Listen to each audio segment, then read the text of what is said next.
For 100 years, Memorial Continental Hall, with its white marble columns and sweeping porticos, has been a familiar sight to residents and visitors to the nation's capital.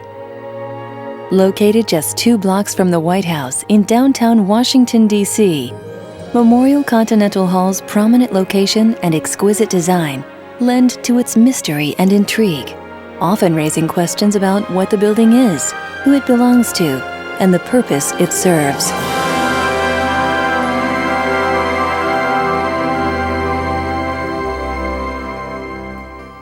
Memorial Continental Hall was built in 1905 by the Daughters of the American Revolution to serve as the organization's national headquarters and as a place to hold their annual convention, DAR Continental Congress. The vision and planning of Memorial Continental Hall began almost immediately following the founding of the DAR in 1890. At just the second meeting of the organization, DAR founder Mary Smith Lockwood proposed the idea that the society build a fireproof building for its headquarters to safeguard the relics and papers that the members proposed to preserve. President General presiding Mary Elliott Cabell shortly thereafter described the intended purpose of the building. What the society needs most and first is a home. The women of America want a house where their historic records can be lodged, a spacious hall where debates and addresses can take place, fireproof apartments where the relics and treasures of the society can be preserved, a commodious place of business where officers and members can meet for the transaction of their affairs. Raising funds to build Memorial Continental Hall was a mammoth undertaking, but the daughters went at it with typical determination, organization, and imagination. States and chapters sponsored a variety of events, including use of penny boxes, wherein each chapter was to save a penny a day for a year, then send the money to Washington. Once the architectural plan was in place, parts of the building were subscribed and funded for naming rights. The larger, more populous state societies paid for entire rooms, while smaller states funded items like windows, stair rails, or doors. By the First Continental Congress in 1892, the society had collected $650, an amount that would grow to $109,000 by 1902. The DAR Building Committee, charged with finding a location, explored numerous Washington area sites before finally settling on a somewhat unfashionable and semi-rural part of the city called Foggy Bottom. Because the area was once swampland, some members expressed concerns about both the health and structural risks of locating the building on the site. Senator James McMillan, chairman of the Senate Subcommittee on the Improvement of the Park System, wrote to the DAR President General, assuring her that the area being considered would be an excellent location, and that 17th Street would be one of the great park approaches and a thoroughfare of importance. Reassured, the DAR purchased the several lots that made up the block bounded by 17th, 18th, C, and D Streets. Senator McMillan's plan for developing the area had at its core the basic design for the city of Washington, created by Pierre L'Enfant in 1791. McMillan enhanced his plan to incorporate elements of the 1893 World's Columbian Exposition in Chicago, which captured the nation's interest in the concept of what was called the White City because of the color of the buildings. Many DAR members who had worked on or visited the Chicago Exposition encouraged the White City concept as a model for the facade of Memorial Continental Hall. A national competition to select an architect was established. Members rejected a number of designs in their pursuit for a structure that could be functional and serve as an exquisite memorial to their Revolutionary Patriot ancestors. Edward Pierce Casey, who had designed the interior of the Library of Congress, was ultimately chosen as the architect. His winning design for Memorial Continental Hall was in the classical revival style of the Beaux-Arts. Work on the hall progressed relatively quickly, and the central core of the building containing the auditorium was built by 1905. Finally, on April 17, 1905, the daughters met in their new home and officially dedicated Memorial Continental Hall. it would be another 4 years before the hall was complete enough to be occupied by the Society's offices. When Memorial Continental Hall was finally completed in 1910, the stately facade set the precedent of beauty for its soon-to-be neighbors. The Pan American Union, now called the Organization of American States, and the American Red Cross both began construction within a few years after the hall was built.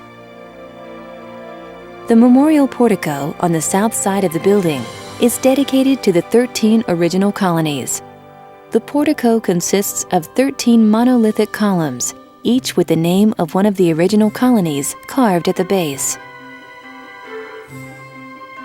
The floor plan of the hall's interior incorporated 3 central features. The auditorium was the most elaborate room in the building, bringing the monumental character of the exterior inside. Box seats overlook the stage and are capped by majestic, outstretched American eagles. The DAR library flanked the auditorium in the North Gallery, and the DAR Museum flanked it in the South Gallery. All were surrounded by offices for the various national DAR officers, committees, and staff. While much of the original interior has been altered, some areas are strikingly similar to the original design.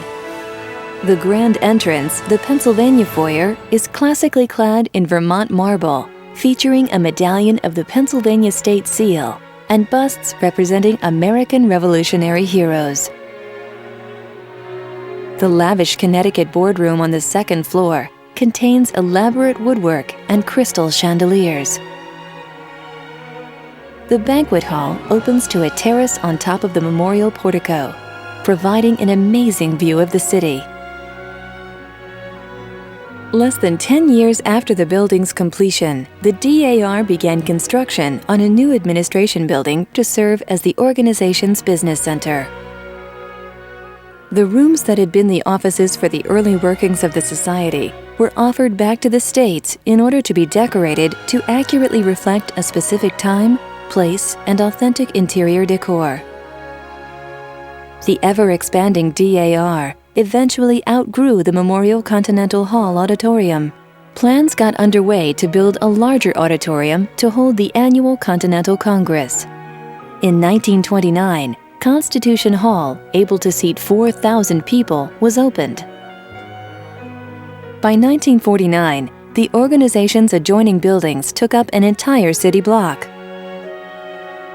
The museum gallery moved into the new administration building, and the Memorial Continental Hall Auditorium became the DAR Library.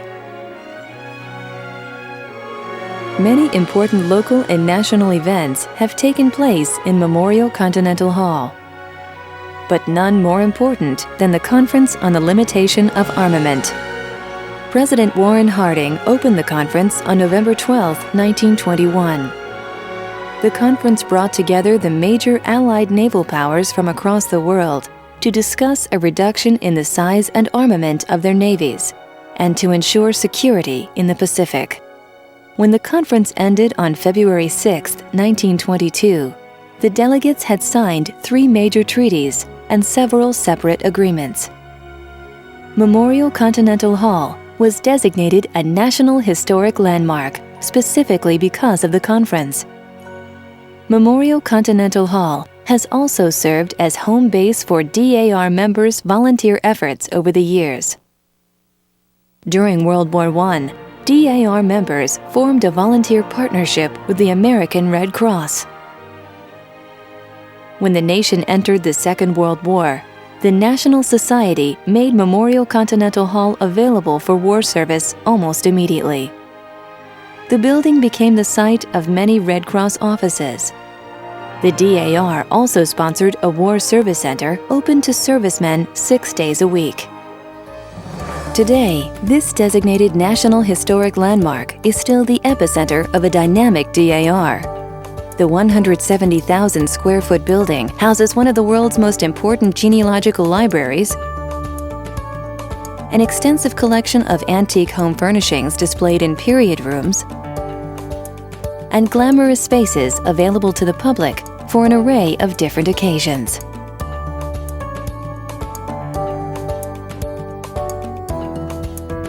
Members and the public alike come to Memorial Continental Hall to immerse themselves in genealogical research and to visit the museum period rooms.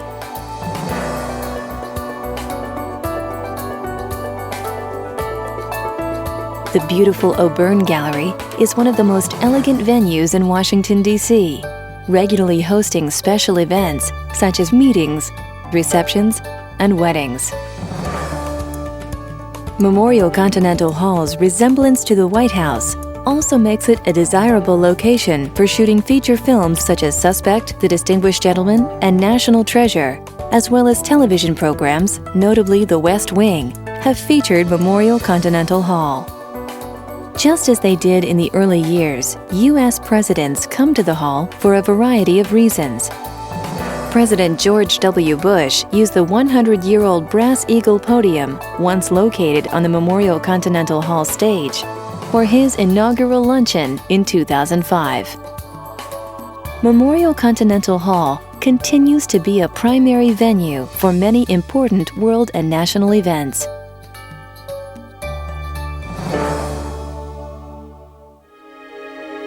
A century of history is tucked away in every crevice and corner of the immense Memorial Continental Hall.